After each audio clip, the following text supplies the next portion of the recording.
आजही काही लोक त्यांना विचारतात, तू दिवसभर घरीच असतेस, मग नेमकं करतेस तरी काय?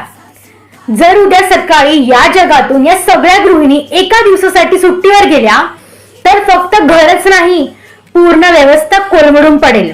आणि याच निमित्ताने आज आपण या एका प्रश्नाचं खरं उत्तर शोधणार आहोत.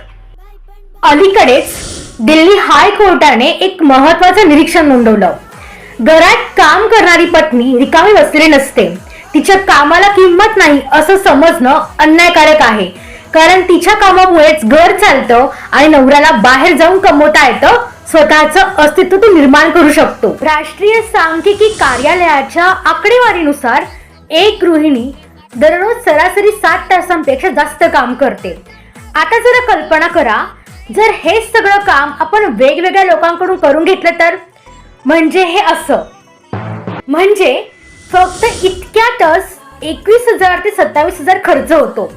पण ही कथा इथे संपत नाही हो.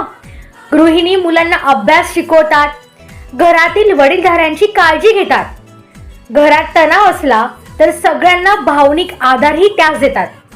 हे सगळं धरलं तर एका गृहिणीचं काम महिन्याला 50,000 ते 90,000 इतकं मूल्यांचं असू शकतं ना.